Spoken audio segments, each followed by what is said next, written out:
समाज का क्या भला कर सकेगा, कुछ नहीं कर सकेगा। इसीलिए नशे पत्ते से दूर रहकर अपने बच्चों को ऊपर ध्यान देकर अच्छा संस्कार देकर जहां पहुंचाना है वो पहुंचा सकते हैं, बड़ी पोस्ट पर भेज सकते हैं। एक बच्चा जो बड़ी पोस्ट IAS अफसर बन गए, RS IAS अफसर जो बन गए, तो वो बच्चा आपके समाज के अंदर से 10 से 20 बच्चों को आगे खींच लेकर ले जाएगा।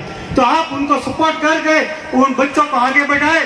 तो आप सभी इधर पधारे हैं, तो आप सुनकर जा रहे हैं, तो कृपा करके नशा पता जो करते हैं, तो इधर जो बाबा साहब की भी तस्वीर है, ये जो कार्यक्रम हो रहा है सब बाबा साहब की देन से हो रहा है। नहीं तो पहले बाबा साहब नहीं था, उस पहले तो आपकी ऐसा कार्यक्रम कभी हुआ ही नहीं। और कभी आप ऐसे अच्छे तरह ड्रेस में अच्छी साफ सफाई से अच्छी VIP ठाट से कहीं कभी रह नहीं सकते थे।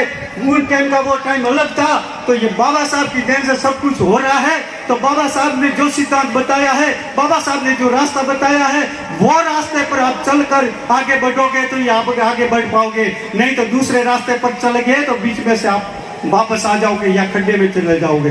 तो कृपा करके जो नशे पत्ते करते हैं उनके लिए कृपा कर मेहरबानी करके आपके बच्चों के भविष्य के लिए, आपका बच्चों को आगे बढ़ाने के लिए, आपका बच्चा का भविष्य आपके हाथ में। घर में कोई नशा पता करता है तो बाबा साहब की तस्वीर के आगे यहाँ आकर मनोमन प्रतिज्ञा करके जाए, ताकि आप घर में से ये नशा पता निकाल दे। मैं एक दृष्टांत देकर मेरी बात को पूर्ण करूंगा, क्योंकि अभी तो अपने मंत्री साहब लोढ़ा साहब को सुनने का है।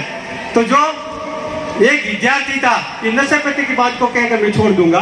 एक विद्यार्थी था, स्कूल के अंदर पढ़ता था। एक बार रिसेस के अंदर 3 विद्यार्थी और उनका 3 मित्र, वो विद्यार्थी बैठा था और बैठा तो आपस में बात करने लगे।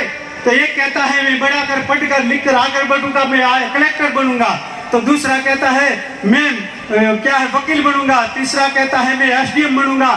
तो चौथा व्यक्ति वो गरीब विद्यार्थी बैठा रहा चुपचाप, वो कुछ बोला नहीं। तब विद्यार्थी ने पूछा कि भाई तू कलेक्टर बनेगा तो तेरा पिताजी क्या करता है? तो कि मेरा पिताजी भी कलेक्टर है। तो जो SDM बनता है उनको पूछा SDM तुम बनता है तो तेरा पिताजी क्या करता है? तो मेरा पिताजी भी SDM है। तो वकील वाले को पूछा तो वकील वाले ने कहा कि मेरे पिताजी भी वकील है। ऐसे वो तीनों को पूछ कर चुप रहा। वो शाम के टाइम में घर पे आया। घर आया तो चुपचाप बैठा रहा, सुन मुन बैठा रहा, निराश हताश होकर बैठा रहा। जब उनका पिताजी मजूरी करके घर आया तो वो पिताजी बच्चे को देखता है तो हताश होकर बैठा है, निराश होकर बैठा है। तो बच्चे को कहता है अरे बेटा, हमेशा तो मैं घर आता हूँ तो तू दौड़ कर मेरे सामने आता हो और मेरे गले लग जाता है, लेकिन आज तू आया नहीं मेरे सामने और बोलते भी नहीं है। आप बता क्यों हो गया? क्या स्कूल के अंदर किसी ने आपको डांटा है, मास्टर ने डांटा है या कोई बच्चे ने आपको मारा है, पीटा है, क्या हुआ? तब बच्चा कहता है नहीं सर पिताजी, कि हमारे सर ने भी नहीं डांटा, हमारे बच्चों जो मित्रों ने भी किसी ने नहीं डांटा। तो फिर हताश क्यों हुआ? तो कि मैं 4 जन मेरे दोस्त और 3 जन मेरे दोस्त और मैं बैठे थे। तब ऐसी बात चली कि जो एक विद्यार्थी कहता है कि मैं बड़ा होकर कलेक्टर बनूंगा, दूसरा कहता है SDM बनूंगा, तीसरा कहता है वकील बनूंगा। और फिर तो उनके पिताजी ने पूछा तूने क्या कहा?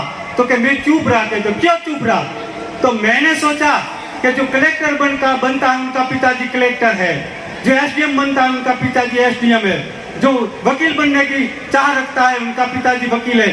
और मैंने सोचा कि मेरे पिताजी शराबी है तो मैं मेरे पिताजी पास में जाकर पूछूं कि मैं शराबी बनूं कि न बनूं। मेरे पिताजी कहे तो मैं शराबी बनूं, नहीं तो मैं आगे बढ़ूं। जब वो शराबी पिताजी कहता है नहीं नहीं मेरे बेटा